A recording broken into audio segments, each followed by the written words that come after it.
TV सत्यमेव व्रतम। मशिदीवरील भोंग्यांविरोधात आंदोलन केल्यानंतर मनसैनिकांवर दाखल झालेले गुन्हे मागे घ्यावे। राजू पाटील।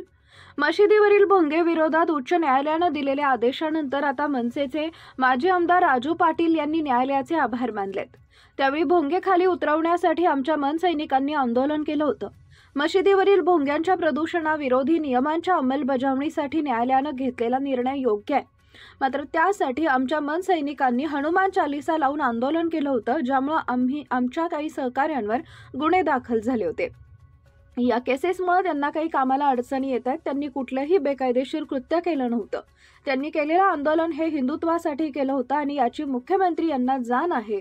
त्यामुळे सरकारने गुन्हे मागे घ्यावेत अशी मागणी माजी आमदार राजू पाटील यांनी केली। नाही, खरं तर मी माननीय उच्च न्यायालयाचे अभिनंदन करेन, आभार मानेन की त्यांनी मशिदीवरच्या भोंग्यांबाबत किंवा सरसकट जे प्रदूषण होतंय, ध्वनी प्रदूषण, त्या बाबतीत जो निकाल दिलाय, खरं तर तो नियमच आहे आणि त्या नियमाची अंमलबजावणी करण्यात यावी यासाठी आम्ही एक आंदोलन केलं होतं। लाऊडस्पीकर समोर आम्ही पण हनुमान चालीसा लावलेला आणि त्यावेळेस ज्या केसेस झाल्या होत्या आमच्या सहकाऱ्यांवर, त्या केसेस पण आता सरकारने मागे घ्याव्या, कारण अर्थातच कोर्टाची मान्यता आहे त्याला आणि फुकटचे केसेस असले, सगळे तरुण आहेत आमच्या पक्षात सगळे सहकारी, त्यामुळे त्यांना कुठेतरी अडचणी येत असतात आणि असं काही बेकायदेशीर काही कृत्य त्यांनी केलं नव्हतं। त्यामुळे माननीय मुख्यमंत्री साहेबच गृहमंत्री आहेत आणि त्यांनाही जाण आहे याची की जे केलेलं ते हिंदुत्वासाठी केलेलं, लोकहितासाठी केलं होतं आणि त्या अनुषंगाने केलेली ती मागणी आहे।